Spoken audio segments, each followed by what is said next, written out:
pretty expensive to do so. And so, as a result, if you're not making those huge capital investments, then the tendency for FERC is just to approve a 30-year license. FERC is the one that does that. Oh, another one of my friends. Hey, Jesse Rosen. You mentioned that MID supports the peripheral canal as long as the shortfall from the Sacramento's contribution to the Delta water quality doesn't have to be made up by increased flows from the Tuolumne. So I'm just curious how you would ensure that moving forward. And it also seems like an expensive project that wouldn't necessarily benefit any of the farmers that are serviced by MID. Well, I guess from my perspective, and it's a little tilted and jaded, I think, as you could probably well imagine, our farmers, from my perspective, already paid for their facility. It's right there. They've made the investment. They should reap the rewards of making the investment. Those who would like the peripheral canal, that's fine. We would be supportive of that as long as, again, it wasn't redirected towards us. You know, our farming community and agricultural community and urban community didn't have to pay for that. And there are others that are willing to pay for a facility that goes either around, underneath, or the peripheral canal. They're willing to do that. We're fine with that as long as you don't come after us. It's not my fight to determine what I'm going to do. We've done what we are going to do. Let me also, you just triggered another thought in my head about this conservation thing. And I feel remiss. I got so excited that Bill was going to ask a question that I forgot. But I've got a couple more. on the conservation thing, one thing needs to realize that what the districts, and I say TID and MID, did a while back when the state of California said, you know, you really need to take care of yourself. Don't come and look for us to help you out. You need to take care of yourself. So the districts did. They went out and built a facility. They built a dam. Also with that, those of you who flood irrigate and those of us who know about flood irrigation know that if you do it right, it's one of the most efficient ways to irrigate your crop. It has a secondary value for us. It also recharges the groundwater basin. So the less you use, and more sprinklers that you use, and you remove that from the system, that presents a problem in terms of recharging the groundwater basin, so that when it is dry in a drought, and you do know and realize that we have those in California periodically, we go to the ground. We go to the ground for M&I use, and we go to the ground for agricultural use. So when you talk about conservation, I have a problem with that because there's a negative impact. The negative impact is I can't recharge the groundwater basin so that those who have made the investment and live in this community and grow crops and work in this community won't have that water to put on their crops when they need it. So I agree with the conservation and using water wisely, but also too, recharging the groundwater basin is a very good use for that water so that it can be used during drought times. So you got to be careful with that. And if I had the choice, and I don't, and it's not the Allen Short Irrigation District, I would take up all 110 miles of canal that's been lined on the bottom. I'd take that back up and allow that water to continue to creep back into the groundwater basin so it could recharge it for use on another day. Okay, I'm right here. I just have a question. In terms of the dam and the hydroelectricity, without the water, there would be no hydroelectricity, and I'm just assuming that farmers also receive power Right. from the district Well, there we go. and TID and or MID, so there really is a connection between the water and the hydroelectricity.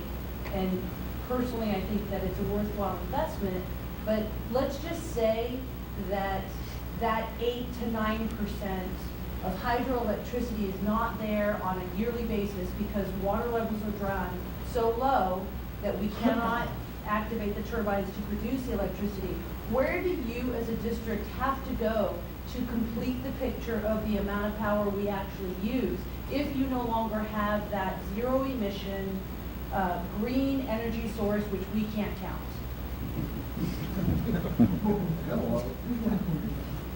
I lost you after can't count. It's pretty simple for us to answer the question directly. We have a couple of options.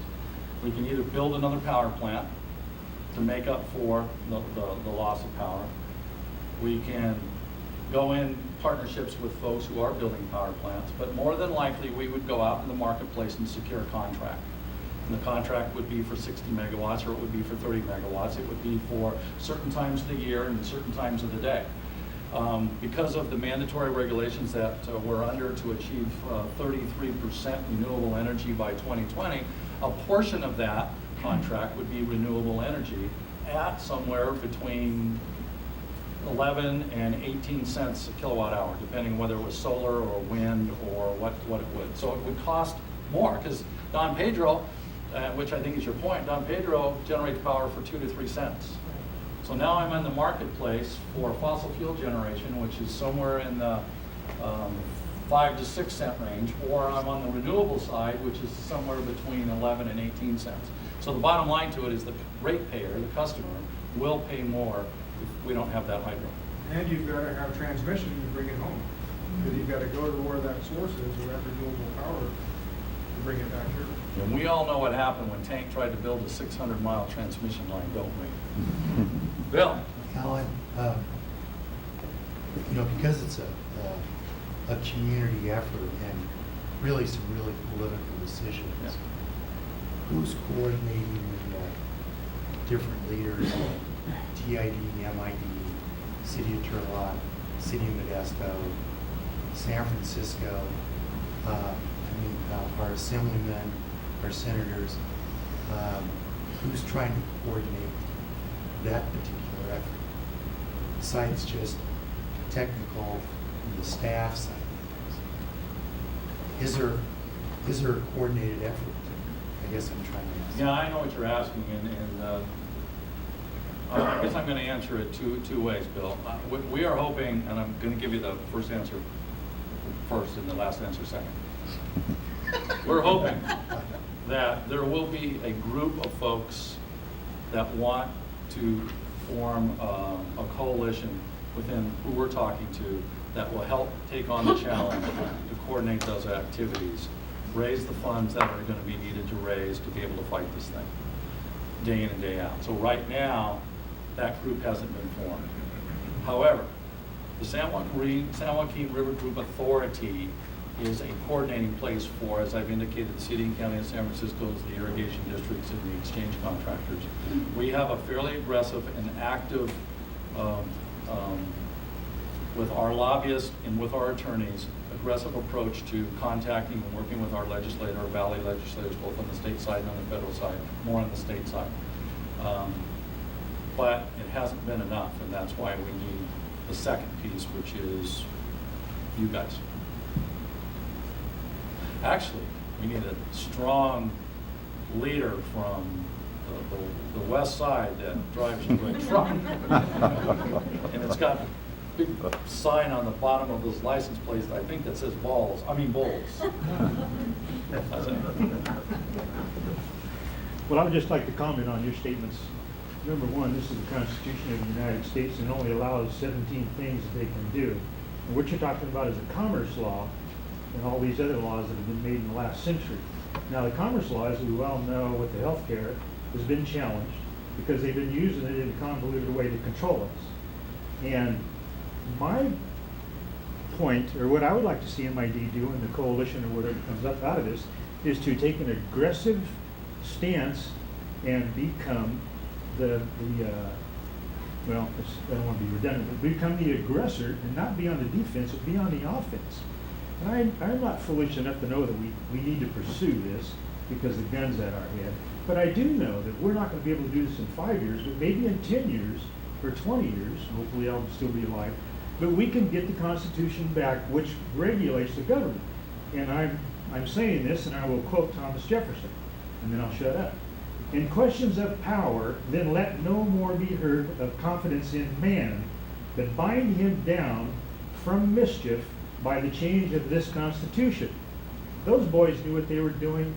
The Commerce Clause, the way they were being used in it, and this is a prime example, is not constitutional. So I would say fight the battle, but let's go on the offensive. So in 50 years, we don't have to go through this again. Thank you. And you might comment on that. Yeah, I think I will. I wasn't going to, but I do think I will. I think we need to understand a couple things, at least from the district's perspective. And I'll talk about the state first and then expand to the federal side of the house. This district was created by the state of California. It's in what they call the water code. The legislature can uncreate us at any time that they so choose and want to, from that standpoint. So from that perspective, we can be aggressive, we can be, we can hold the debates, we can engage in the process. But come the end of the day, from the state side of the house, you know, we've got certain things that we have to do to stay in existence. Or the legislature can do things to this organization or any organization very, very quickly. And you're talking about the state. I'm talking about the state right now. I from that absolutely perspective. agree with you. Then I go to the feds, and the feds can do essentially the same thing. How? Say they so choose and want to. How? They can write legislation that specifically identifies, not the Modesto Irrigation District, but they can write legislation that identifies a facility that irrigates 65,000 acres and that has 620 megawatts of power. They can write legislation to restrict what we can do and not do, or impose certain regulations. But they can't. But you can take the battle on for us But if they you so can't. choose. You can take the battle on. I will, but I wish you would take it also, because Well- it's your job. I'm not going to put the ratepayers, I'm not going to put the facilities, I'm not going to put this board or future boards in a position to do that. So you're not taking the risk that you should. Well, you can So say you're that. allowing them to be the target. I'm not allowing them to do anything. I'm You doing just what I said can you- do within the confines of the way that we work. Alan, you probably have already looked at this alternative, but I'm just curious, what you found with happened. And, up in Henderson, there's a fish market, Coleman, acres, 12 million, spring around the same, or excuse me, fall around, a million, winter around, hot around, and everything, we have to be successful. That's something that the population is saying. Is that, didn't look at it as a possibility, because it's volume, and this is more saying to actually kind of environment. What's the word of that? I do know it's the largest fish naturally, it's in the continental United States. Yeah, let me have Walt address part of that, but, and maybe Bill can help me back there. Primarily, we've gotten most of our fish from the Merced hatchery in terms of our studies. The district at one time, a number of years ago, had a hatchery in our facilities up on the upper canal. And I don't recall why that got defunded or doesn't work anymore, but we've taken a look at it. The agencies, though, are not all that supportive of grow and throw.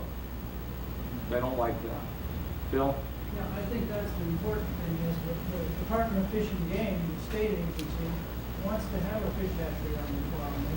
But the federal agencies, the U.S. Fish and Wildlife Service and NIMS, is opposed to that because they don't want to mix the natural fish with hatchery fish. Theirs is a federal hatchery.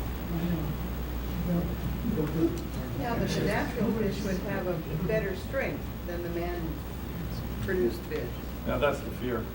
Yeah, that's why